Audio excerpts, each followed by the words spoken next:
Welcome. Welcome, everyone. Annie, lovely to see your face. It's great to if you can be on camera. I understand some you might be eating lunch or doing our hair or whatever it is we're doing. But you're welcome as you are, and the more I can see of you, the more interactive this session is.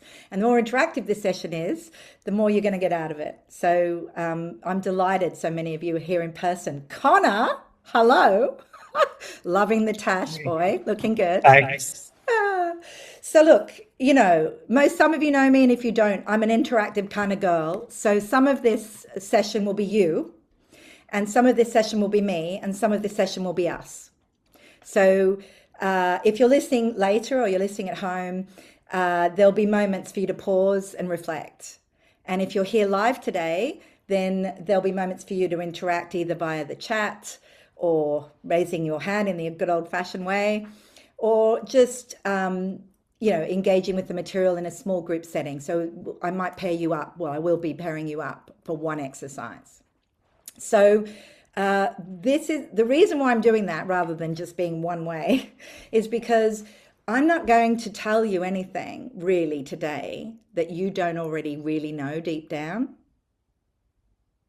And that might sound like a cheat. Like, why am I here then? Because I'm your own wisdom. What you get from today, what you hear for yourself, is infinitely more useful than anything I'm going to tell you. That's what you're looking for. That's what you're really looking for today. Some new, fresh perspective about you, about life, about how change works. Something that feels settling and reassuring. Something that just feels better. That's what we're looking for. So that is much more about how you're listening than it is. I'm just going to rain equally on everyone.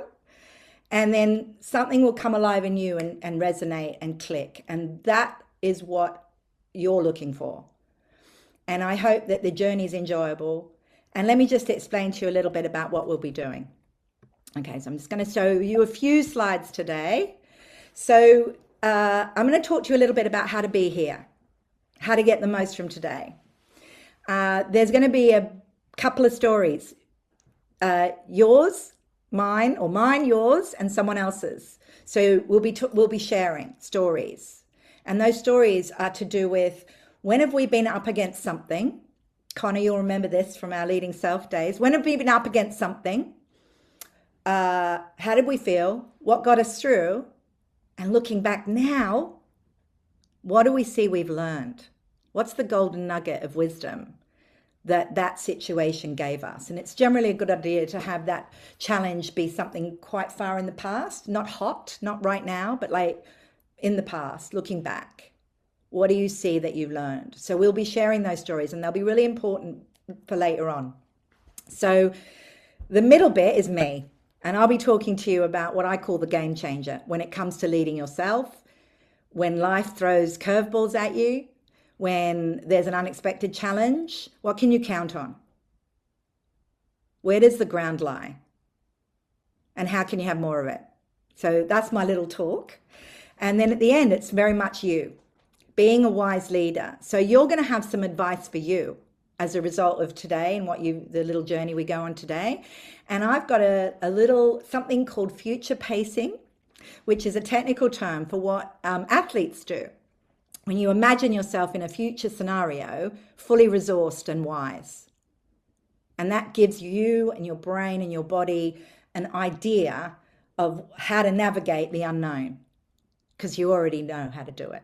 So we're going to give you a little resourceful 10-minute how to navigate life from your wisest place. And then we'll finish. So that's the journey we're on today. And because I've got some nice slides, I'm just going to show you these 4 slides, and then we'll come back to the group environment. By the way, you're going to get everything that I show you and some stuff I don't as a kind of handout from today. So you'll have a little pack. So you can take notes if you like, but I invite you just to be fully in the session as much as you can. So the first thing, do you remember the barge, Connor? Get on the barge. Sorry, Connor, I'm picking on Connor, but it's only because I haven't seen him and I missed him at the finale of our last program we were on together. Okay, so the first thing to remember is if you're anything like me, and I was just like this 10 minutes ago, you might be living on your speedboat of life, where everything's super fast, boom, boom, boom, boom, boom. And it's kind of exciting and it's kind of fun, but there's always something going on, something happening. Now, life is pretty often like that for many of us. For the next 90 minutes, I really would invite you to get on the barge of life, the canal boat, which goes really slowly. Because we don't see so much when we're speeding through our lives. We don't have as much, we're going too fast to see the view. On the barge, we go slower than we can walk and we see more. So if you want to see more from this session today, slow down, be here, and get present. It's that simple. And then you might discover that you see more. So the next thing to say is whatever you've got going on, park it at the door and just let yourself be where you are right now. Just be here now as you are, with you. So really all of you is welcome. What I mean by that is let yourself be what you are as you are. It's all welcome here. You don't have to share it. You don't have to talk about it, but just let you be with it. There's something becomes available to us when we're not resisting our experience. So you can have a little practice with just letting yourself be wherever you are. There is a way of listening that we can listen that makes a really huge impact to our capacity to be wise, because that's the theme of today. How can we be more wise? How can we lead ourselves? And I would say it's to do with how we listen. And most of us have been highly trained to listen with our intellects and analyze. Do I like it? Do I not like it? Is it good? Is it bad? Do I agree? Do I disagree? And do you know what? There's nothing wrong with that kind of listening. And it's really helpful for certain kinds of decisions, like what kind of wine should I have with dinner? There's an evaluation in it. And there's nothing wrong with that. But you don't have to be listening like that today. You can take that pressure off. You can just listen in a different way to hear what resonates with you, you could say with your heart, what feels right. And if you hear something today and it doesn't make sense to you, that's not for you. Don't worry about it. That's for someone else. You only need to listen out for what resonates for you. And it's a different quality of listening. It's the kind of listening we bring when we're listening to a good friend share their heart. We sort of step out of analysis and we step into something more open. And finally, one of my favorite expressions is be good soil. So like I said, I'm going to rain. And all you have to do to be good soil is receive the nourishment on offer. Some of it will make sense today, some of it later. And trust that what's for you will grow, will nourish your soil and grow something in you.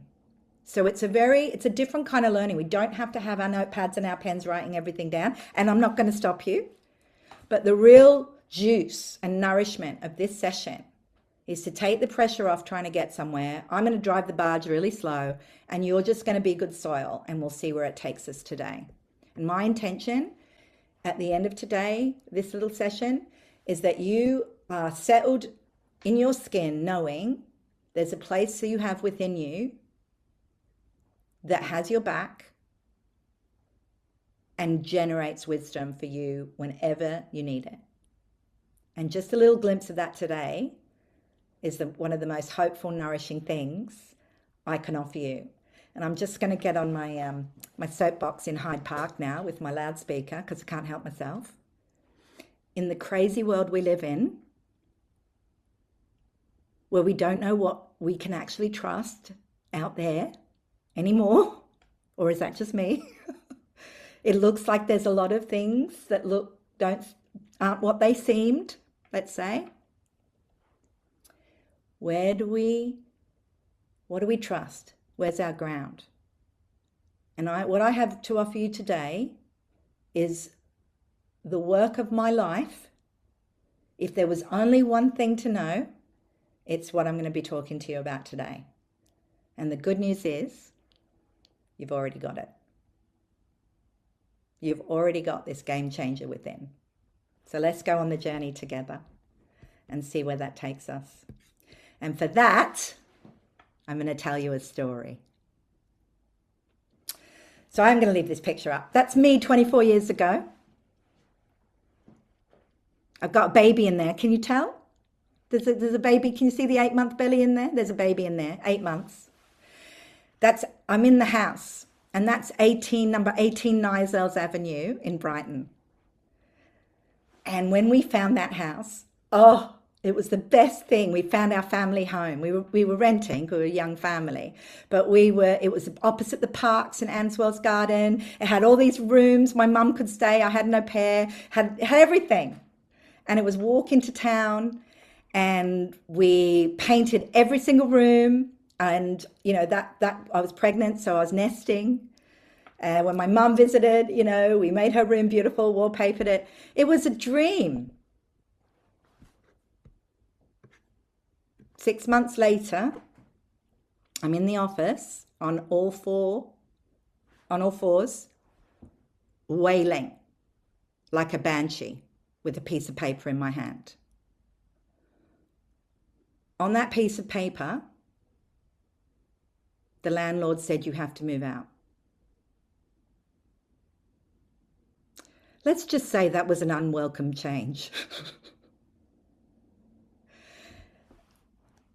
I care a lot about home. I mean, most of us do, but I have a particular, being Cancerian, loving of my home. And we had invested. We prepared the house for the baby. I had a toddler, and there was no inkling that this was going to happen. And I'm just going to say it was an oh no. Oh no, this cannot be happening. I was devastated. I was despair. I felt hopeless. And I absolutely knew that there was no way I would ever find a house that was as good as that. There was no other truth. That was the truth in that moment. And, disbelief, shock. I think you can relate. So that's what happened, and that's how I felt. And in that feeling, everything looked hopeless. And there was no possibility. What got me through that time, I was wise enough to know that the thoughts in my head weren't very helpful. So I talked to other people. I phoned a friend. I phoned a lot of friends. And they were all lovely and reassuring. And they kept saying, it'll be fine. It'll work out. There'll be another option for you. You just can't see it yet. And I'm like, yeah, talk to the hand. I knew that I could never. But over time, I started to accept the reality of what was happening. And over time, the sort of hope for something better started to filter in. And at some point, I believed that there could be something better. Now, what actually happened, I want to say within a month, there was a house 3 doors down, available, with the same view of the park, and 2 attic rooms at the top that we weren't going to use, which made possible my closest friend Sarah, whose husband had just died, and her 12-year-old daughter were able to come and live with us. And I look back on that time as some of the happiest times of my life. It all works out. But the woman on the floor didn't know that. So this idea of going from oh no to something better is a capacity we all have. And I want to say, about 3 weeks ago, my husband said, we have to leave London.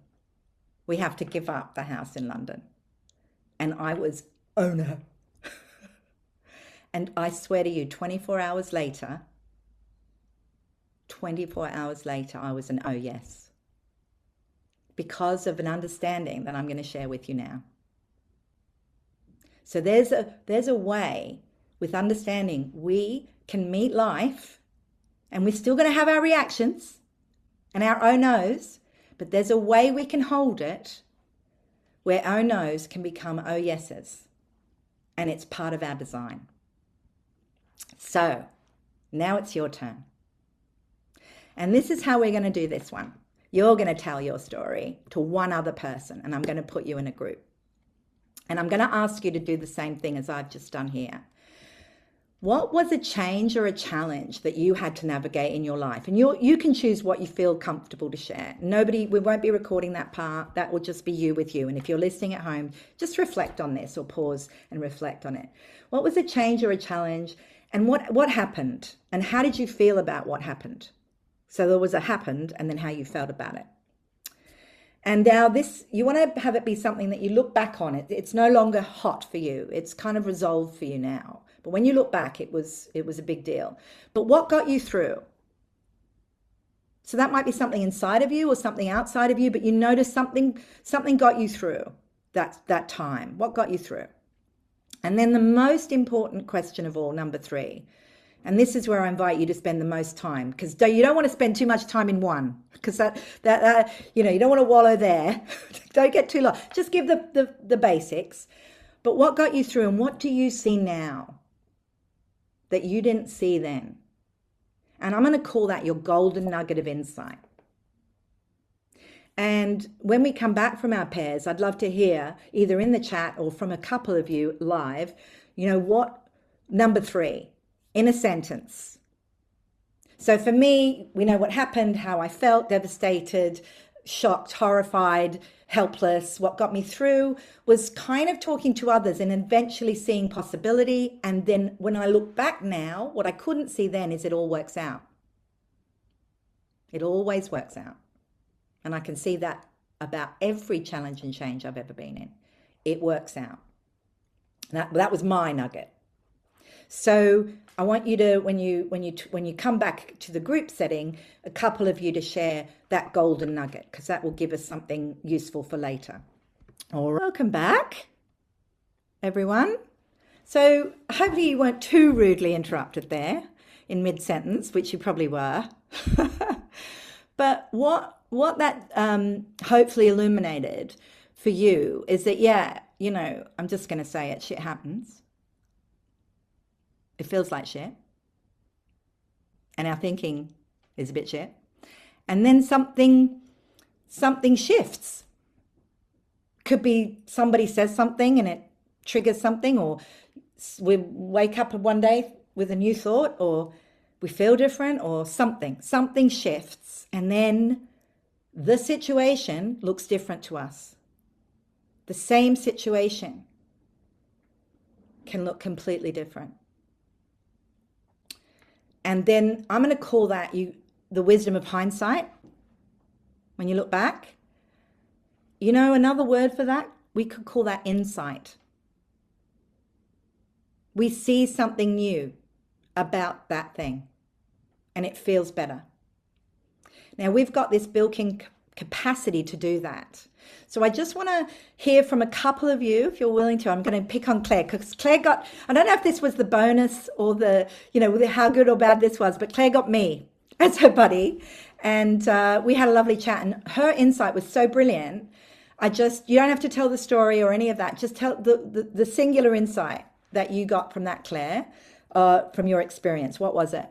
I think it was a bonus, but it was I'm not my work, and that my happiness is not dependent on it. I am not my work, and my happiness is not dependent on my work. See, I'm going to put you on the spot, Claire.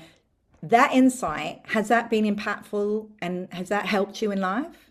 Absolutely. And when you look back, does it make sense of that experience for you? Yes. See, I have to keep reminding myself, but yes.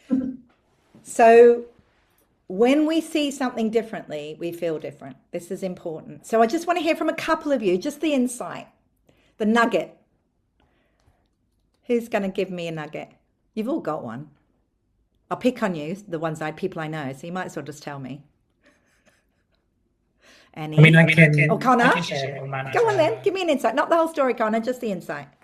Yeah, I think that a mantra that I constantly remind myself of is, and I don't have a tattoo, but I sometimes consider getting myself a tattoo, which is, it starts and ends with me. Oh. And so nothing is truly finished. The outcome is not the outcome until I am content that it is. If it's something that affects my life and what I need from life, well, I decide when I'm at the end state, not the situation that I feel like I'm in that might be driven by other factors or other people. Connor, I love that. That's true agency. That's you having an insight for yourself, and how impactful just that knowing is, that it starts and ends with you. So that's a golden nugget that you carry with you and keep alive. Is it feedback for everybody on this? Okay, I'm not exactly sure what to do about that. Is that any better? It's not when you talk, but it's when we talk. Okay, I'm just going to pause for a second, see if there's something I can do about that. Okay, so can we hear me? Is that better? And is that better? Can someone else talk? Hello? Is it echoing? No, it's all fixed now. That's much better. Thanks, Claire. Thank you, guys. Okay, thank you for engaging and making this session even better than it would have been. So one more, let's just have one more little nugget of insight. So we've got, my happiness is not dependent on me. It all works out. It starts and ends with me. Lindsay. I'm happy to share. There were probably, I'll just be greedy. I think there were two for me. One was, when you're not feeling strength yourself, look up to draw strength from others, from the humanity of others around you. Because there's something around not always looking for the support that's actually there. And the second was finding joy, even when things are not great. Find joy in things that you do or things that you love, to bring greater balance and perspective, I think. I love that. There's help for me. There's a help available. It's not all on me, and I can still find the joy even when the chips are down. Yeah. Beautiful wisdom. Gorgeous. So look, it's not like the way your insights work is that they're purpose made for you and what you need to hear. So you might hear something in someone else's insight, or it might pass you by. That might not be relevant for you. But what is true is that those insights that you had were really meaningful and helpful to you. And so really what we're talking about here is your capacity. Your capacity to have insight is the game changer. Your capacity to shift your own perspective and hear your own wisdom is what sees you through everything. And that's what we're going to talk about now. So thank you for engaging with that. So now you have a reference in your own experience of your own self being wise. So you can't tell me you don't have the capacity for wisdom and insight. You do. Might sometimes look like hindsight, might be a bit of a gap in time, but we can increase our capacity for real-time insight, and that's what we're going to talk about now. So when it comes to navigating life and change, we're going to take a little deep dive into this capacity we have to be wise in any situation. And for that, I'm going to tell you another little story. So, sorry, Connor, I know you do like attention, really. So in M&S is one of the clients I work with, and I know Connor from there. And we do a program there called Leading Yourself. And on that program, we ask people at the very beginning, what would be a miracle? What would be a miracle for you? It's kind of the answer to the Spice Girl question. Tell me what you want, what you really, really want. And Emma came on one of those early programs, and she said, I absolutely know this is a miracle and I can't have it. And the reason why I say miracle is I want you to think what's just out of reach, what you want, but you just haven't quite managed to have yet. And Emma's like, yeah, this is totally a miracle. I really want it, but I know it's a miracle. And what she wanted was to stand in front of senior leaders at the company where she worked and feel confident and enjoy presenting to them. And that was definitely out of reach for her, because she knew everything there was to know about confident presenting because she'd read it in a book. This is my Kindle. This represents all the knowledge in the world from other people, information, data. There's nothing wrong with it. It's fantastic and super helpful. I mean, if you want to know how to boil an egg, or get from A to B, there's loads of data in here, information, knowledge from others. Now, the thing with Emma was she had got all the coaches. She'd tried all the techniques. She'd done all the strategies. She'd imagine the audience naked. Didn't seem to do anything. She'd done the breathing techniques, but she knew that she could not be a confident presenter and enjoy it. Like, that was just not available for Emma. And the reason why she knew it is because she knew everything about it. Emma could have written her own book on presenting with the amount of knowledge she had from other people. And that's because she was missing something. So I want to call that intellectual knowledge. And intellectual knowledge, I'm not going to distract us with showing a slide, but I will send you the slide. Words that we could use to describe intellectual knowledge. Definitely learn from others based on some kind of data or information. We could say facts. Often there's a binary nature to it, right, wrong, good, bad. It's quite cerebral, conceptual, analytical, logical, rational, structured. It's an idea, it's a concept, it's a theory. It works on paper. We often say, oh, that's academic, that works on paper. And we've been trained in the Western world by our schooling to really value and prize intellectual knowledge.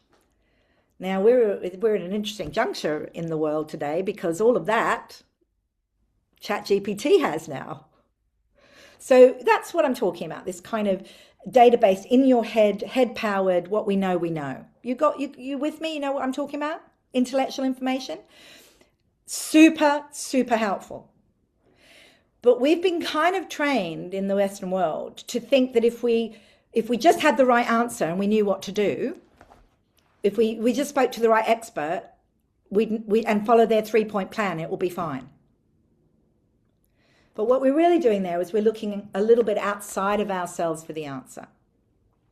And there are times when we need that. Now, Einstein said that this part of us is the rational mind, and it doesn't. It's a great servant, but a terrible master. So there's something else that we need to pay attention to. There's something else that helps us be wiser, that's beyond the intellect. And this is our capacity for our own insightful wisdom. And by contrast, this is my notebook that I write on a good day, every day and every morning. And it's my wisdom. It's my own insights. I write this to myself. It's me with me, making sense of something. I'm going to call that your own insightful wisdom. And it has a different quality of experience than your intellect. And the quality of experience it has is it comes from within, sight from within, insight. People have their own words for it. It is not in the words. Click, pop, hunch, a moment. I just knew. I had a realization. Aha, the penny dropped. Gut feel. Intuition, instinct. Common sense. It feels clarifying. You just know. It takes stuff off your mind. simplifies, can sometimes come out of nowhere. Now this can be a trigger for your insights. Not like this is bad. This can, reading the right person or hearing the right input at the right moment. Boo. But this doesn't create change on its own. Ask Emma. There needs to be this other element, this sight from within, this knowing in your bones that gets into the heart of things. It's like an embodied feeling inside of you, and everyone has this capacity, no exceptions. But we can train ourselves out of valuing it. And it is my view, back on the soapbox, this is the single most important thing we need to foster and listen to in the world today. What do we know for ourselves in our deeper, wise being? What is the signal? And the other aspect of this part, this capacity for insightful knowing, this wisdom, it has our best interests at heart. Now, I'm not talking about the noise that goes around our heads when we're feeling terrified. You might hear a signal. You might hear a signal in those moments, but we can hear it more clearly when we're settled down, when we have less on our mind. The signal we hear more clearly. Okay. So, Emma. No word of a lie, true story. She's in my book, actually. Emma is standing on a stage delivering a presentation, terrified and anxious like she always is, hating it. Suddenly, this is 2 weeks after the program that she does the Leading Self program, she has a game-changing insight. Now be careful, because I'm going to give you some intellectual information, so it may or may not resonate for you, but for Emma, it changed her game. She's standing there and she realizes in real time, I have put all my attention on me and how I'm doing, and none of my attention on the audience, and that they are there to listen to me. They need to hear what I'm telling them. And in that moment of clarity, her attention switches, she gives to the audience, and she comes back 2 weeks later and she goes, I absolutely love that presentation. It wasn't possible for me before. I heard that insight within, that sight from within, and I knew, and I effortlessly enjoyed. Now, do you think that someone might have told Emma before that moment, put your attention on the audience, forget about you? You know, that information was available to Emma, but it hadn't dropped into her own wisdom. And when it did, suddenly everything made sense. And you've all got experience of that. But there are little moments and big moments. So I want to talk to you a little bit more about how this works and what is this thing called wisdom? How does it work, and how do I have more of it? And what gets in the way? So that's where we're headed next. But do you feel like you've got enough to distinguish between this kind of from your head powered intellect, really helpful, but it doesn't change your game in the way that your own knowing does, your own capacity for wisdom? Does this make some kind of sense to you? Okay, great. And if it doesn't, I have some resources to send you where you can dig deeper. And in fact, I don't know if Nick Bird remembers this, but she and I did an interview series where she interviewed me about wisdom. And we've got, so we can there's a deeper dive on that if you want, and find out more about that. Okay, so what about wisdom? First thing to know is it's a present time phenomena. It happens in the now. We get wisdom in the now for what we need to do or know or feel now. We don't get it for next week. Now, that doesn't mean we don't get wisdom now to go, I'm going on a holiday, I need to book some insurance. That you might get that knowing now. So you do sometimes get forward planning, but we don't get, we get wisdom for what is needed right now in this moment, for what we're up to right now. And it's a sort of, it's there, it's designed for you, it's coming from you, for you. and it always has your back. I was watching a program called, I think I was saying to Nick actually, it's called The Drops of God. It's about wine on Apple. It's a lovely little program. And there's a Japanese guy in there. And he shares a Japanese proverb that really struck me when I heard it. He was one of the characters really anxious and thinking a lot about the future. And the Japanese character said back to her, "The winds of tomorrow will blow tomorrow. The winds of tomorrow will blow tomorrow." So you can't deal with the winds of tomorrow today because they're not blowing today. But when they're blowing, then the kite of wisdom will be there for you. And you can trust that. You can trust this capacity. And the good news is, I feel like I get so lucky to share with people the good news. This is the good news. You want a good day? You know, when you're in your lane and I don't know, I sometimes feel like the world is falling at my feet and everyone's smiling at me and doing what I want, which is basically my version of a good day. And, everything feels good. And I get ideas and everything just falls into place. And yeah, that kind of in flow, in alignment. That's the real you. That's the real you. That's the energy of the essence of the true you. You on a good day is a real you. Now look, we're going to talk about bad days in a minute. Not going to lie, we all have bad days, but that's more of a temporary version of you. The real you is just you being your creatrix self, or whatever it is that is the real you. And there's no effort. There's nothing, you're not trying to be a version of yourself that you think you should be. You're just being in alignment with you.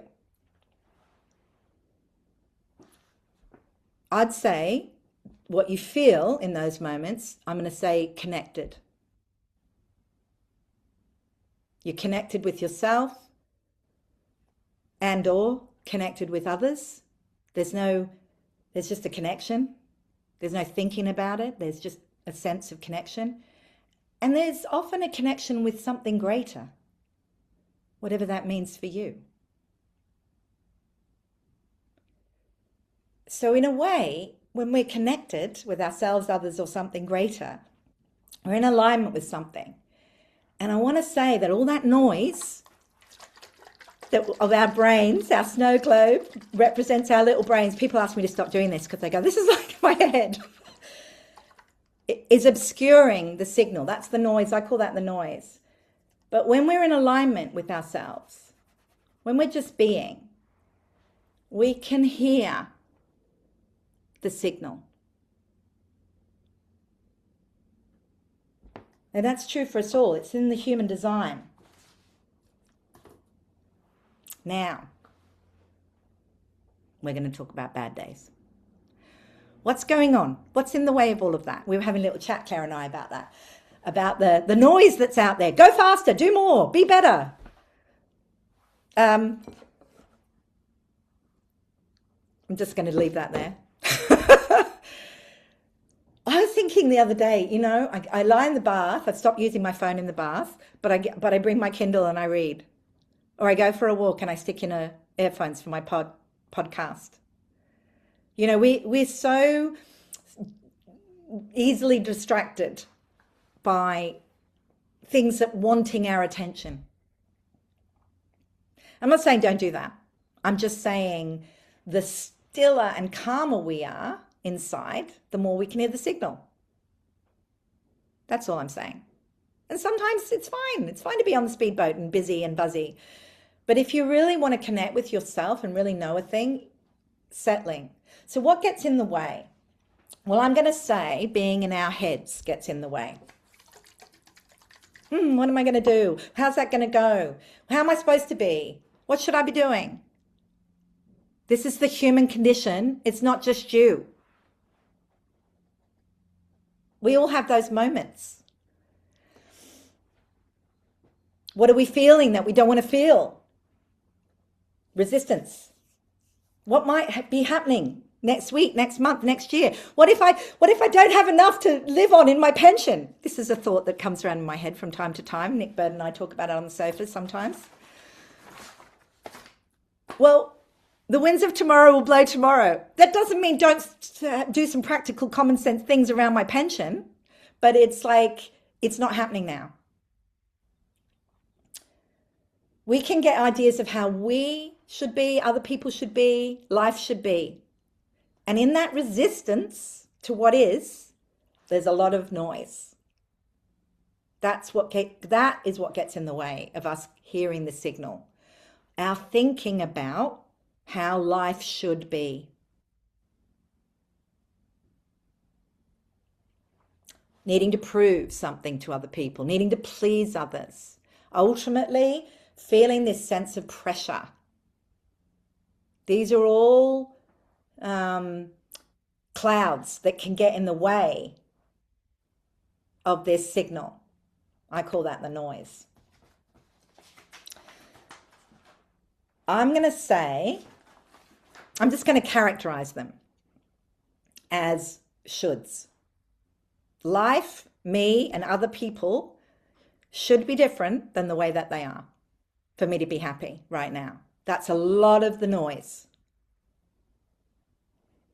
And most of that we've learnt, because should's another word for that, expectation. Most of us have learned what we can expect of ourselves, others, the world from our upbringings, our cultural context, the norms of society, that fill in the blank. But probably the first 7 years of your life is when you got a lot of ideas about you and how you should be, and you probably didn't even consciously choose them. So I'm just going to explain a little bit about what really gets in the way. So we're talking about change and uncertainty and challenge, and I think there's a lot of that in the world right now. And that creates a lot of, I should know what I'm doing. I should know what's going to happen. Can you see how it's so sneaky? Start paying, give yourself the challenge of start noticing whenever the word should comes out your mouth. Just see, where did that come from? Do I really think that? Just sort of loosen up a little around your shoulds. But here's what's going on. So there's how life is, how you are, how others are, what's so I call it. And then there's how you think it should be, your expectation. We've all got places like that. The gap is your stress. How it is, how you think it should be. Now, when they're the same, happy days. But often they're not. I don't know, other people, it's so annoying. So how it is, I was screaming. I mean, this is not pretty. I probably shouldn't have this on the recording. But I was screaming at my son because he has the bedroom where the printer is, which I wanted to print out my notes before this talk. Let's just say the printer was not in the state in which I left it, and nor could I switch it on. So I wasn't my best self. How it was versus how it should be, the gap was my stress, which in my case involved screaming. Anyway, moving on. Luckily, my son knows me and forgives me, but it was not my finest moment. I'm just being honest. We've all got them. This is why I'm telling you this. Me too. Now, we can do two things. We can do everything, this is what most of us are trained to do, to make reality fit how we think it should be. Other people, the printer, in this case, I actually did do that, but I was ready to let it go. We do a lot of things to make life be, us be, other people be, how we think it should be. That's involves effort. This is so obvious, right? The obvious thing here is, this is how it is, this is how it should be. We let go of how it should be and we embrace how it is. These are the two ways to reduce our stress. Does this make sense to you guys? So stress, another word for stress is an uncomfortable feeling of pressure. It comes from the engineering term. You know, engineers test the stress.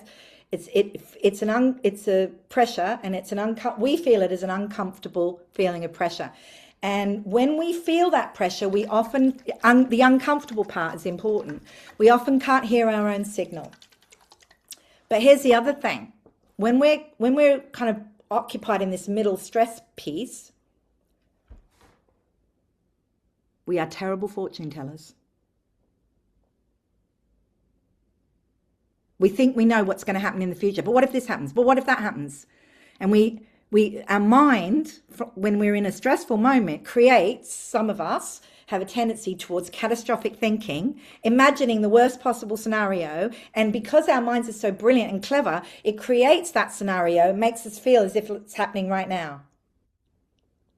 And all of that is a function of our stress and our feeling of pressure inside. It's creating a kind of story. And the story it's creating often can be this worst possible thing. I mean, look, I've had it. I've had sleepless nights about, my 80-year-old self having no money and being a bag lady. I don't think that's really, really going to happen, but there are times when my brain thinks it is. Thank God for my sons. I better stop yelling at them, actually. We forget when we're in that stress place, we forget that we have the capacity to see anew, to shift our perspectives, to put on a new lens, because everything looks exactly like we think it does when we're stressed. It's going to be the end of the world. And that looks real. And we forget when we're in stress that we can also have a fresh perspective about the same thing and feel differently. Even though we know that normally, oh well, but we don't know that when we're in that state of mind. We forget. And we forget that we have wisdom and the inbuilt capacity to navigate whatever life throws at us. We were designed to do that. We were designed to come home to ourselves and sniff the wind and see what's wanting to happen right now. We've forgotten that we have absolutely everything we need. We've forgotten that we have wisdom. So how can we have more? Is the $60 million question I can hear you asking. Recently, I've been studying or reading about studies that have been done about this thing called insight. How does it work? And there was some studies done around how do you what are the best conditions? And I'm going to quote from that. You cannot change the conditioned mind with the conditioned mind. Einstein said, you cannot solve the problems that have been created with the same thinking that created the problem. You have to have a shift. And for the shift, you have to make space. Space has to be opened up so that an aha moment has a place to land. So again, I'll put that in your notes.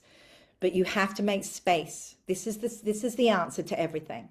You have to make space in yourself. So how do we make space? Well, the first thing we do is we notice that we're overthinking it. You know how we notice that we're overthinking it? Because we're doing what we do when we're having a bad day. So we all have bad day behaviors. I'll tell you mine. You don't have to tell me yours. But we're having a bad day. We have certain things we do. Some people get shouty. Some people get impatient. Some people get hypercritical. Some people get chaotic. Some people get overpleasy. Some people hide. Some people work harder. Some people nitpick, forget about themselves and put all their attention on everyone else. We all have our own little habits of behavior. That's fantastic because that's giving you the clue that you may not be thinking clearly. Your bad day version of you, nothing wrong with it, but you might want to take it into account that you've got some stressful feelings. So first of all, notice. Because some of us are just so used to being stressed, that's the norm. Notice that you're busy or stressed, and you'll feel it. So that's step number 1. This might sound flimsy, but I know Rebecca's on the call, and I know she knows a lot about this, and these words will mean a lot to people who have really engaged deeply with these words. But trust me, it's everything, what I'm going to say now. When you notice, pause and breathe. Viktor Frankl, he wrote a book called Man's Search for Meaning. He said, between stimulus and response, there's a space. And all you have to do is allow yourself to see that you've created a noisy mind. Pause. Pause. Do not act from that place. Pause. Breathe. Come back into your body. Because for a minute, you got caught up in your head. Come back into your body. Breathe. Let yourself settle. People say, how do I stop? How do I stop the snow globe? How do I stop? How do I stop? Well, how do you stop a snow globe? If you want to see the snow, what's behind, you let it settle, right? You just let yourself be where you are, as you are, feeling what you're feeling. Breathe, let it settle. Do what makes sense. Sometimes let's go for a walk. Sometimes let's phone a friend. Sometimes it's get on with your to-do list. Sometimes it's leave your to-do list alone. Sometimes it's someone else. Sometimes it's with you. Sometimes it's do a piece of art. That instruction will come from you, within you. If you ask yourself, what do I need right now to settle? You'll know. You'll know.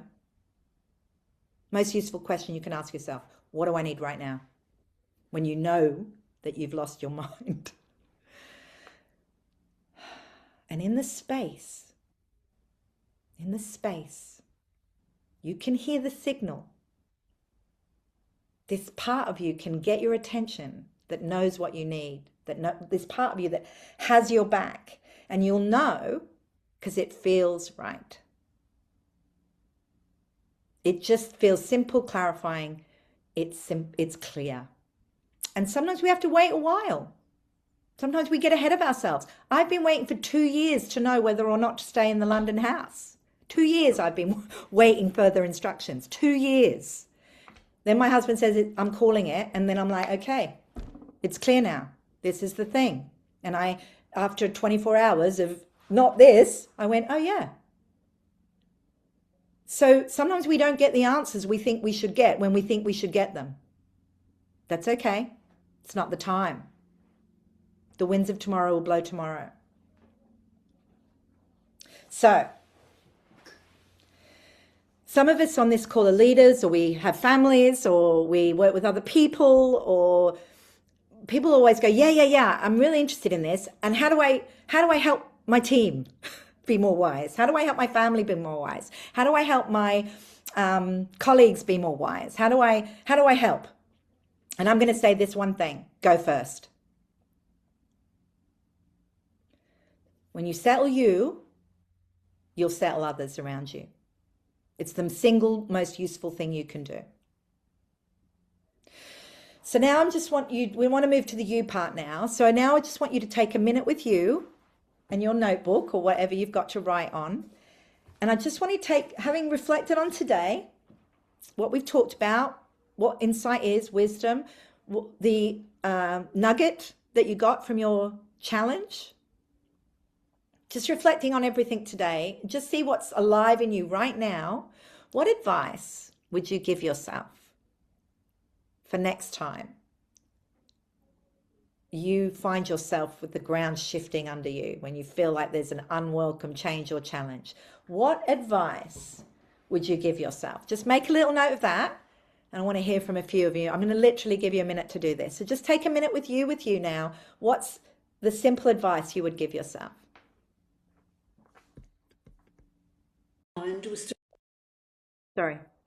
Was to pause reflect and trust that the answer's inside of me and will surface at the right time. How beautiful. How simplifying. And that's served me well for the last 6 years since I last spoke to you. Oh, well, good. I'm glad that insight lived on and on. Oh, anyone else want to share? Because I've been picking on people. Anyone else want to say what their little nugget is from advice for themselves going forward? You're happy? You're happy with what you have? Okay. So what you should have now is just something reassuring, settling, which is your wisdom for you. And you might have heard something today, or it might have just been something that popped in your head. It doesn't matter. What matters is you've got that, and that is all you need to navigate life, is to know that you have this capacity to know what is needed in any moment. So I'm going to do that last thing I said, which is this thing called future pacing. Now, if you've got an object, I don't know if you received the instructions. Some people seem to think it was 60 minutes today. It was 90. So apologies for how that wasn't clearer. But in the instructions, I asked you to bring an object if you had one. And if you don't have one, it's absolutely fine. I just want you to use your hands. So you've got an object with you. I want you to hold it. And if you haven't got an object with you, I'm going to ask you to use your hands. So what I'd like you to do is just take a minute now and really connect with that wisdom that you had for yourself.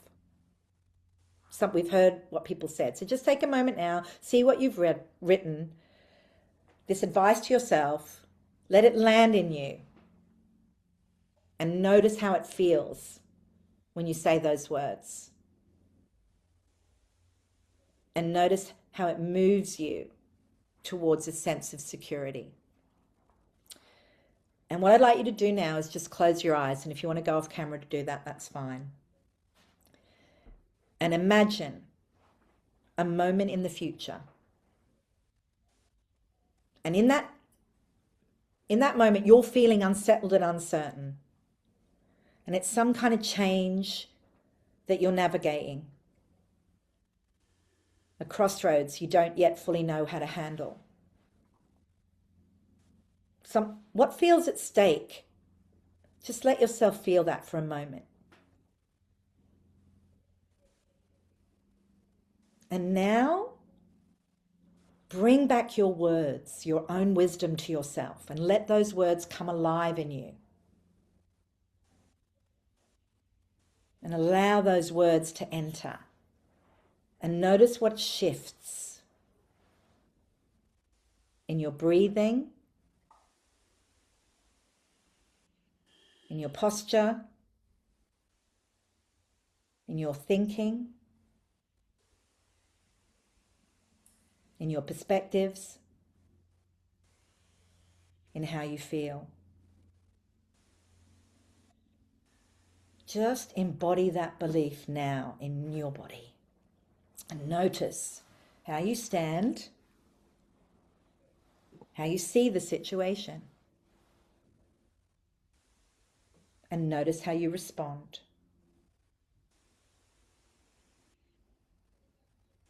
Notice what is different when you come from this belief, this advice.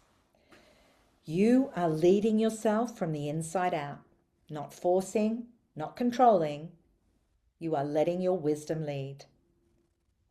Turn that feeling up. Let your nervous system register it.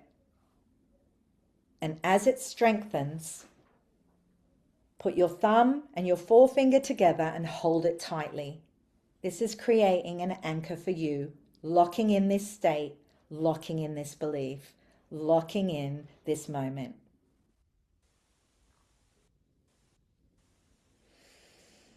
And take a breath. And when the real moment should arrive, you can connect this moment by putting your finger and thumb together, and your body will remember this moment, your wisdom.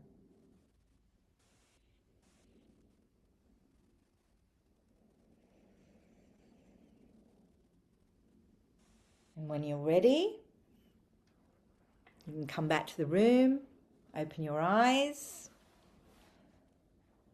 and maybe just give you a little challenge. Put those words of wisdom somewhere to remind you, on a post-it note, on the fridge, in your notebook, somewhere where you will be surprised by them. And you can know that you already have everything you need.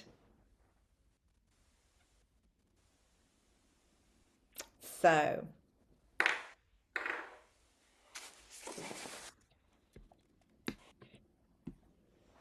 in summary, the more we have on our mind, the more stressful feelings we have inside, the harder things feel, the less clear we are. That doesn't mean that there isn't information in all of that, and that's a lot longer conversation, which I will be exploring on the Wise Leader Circle. I'm also going to send you some resources that talk about this. But we tend to be disconnected, preoccupied, lost in thought, distracted, and lots of thinking about how everybody else, we should be, others should be, the world should be. When we have less on our mind, we hear our wisdom. It's easier.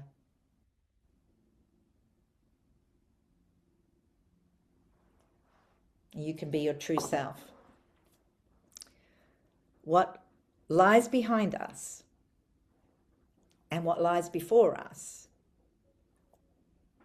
are tiny matters compared to what lies within us. You can let your wisdom lead.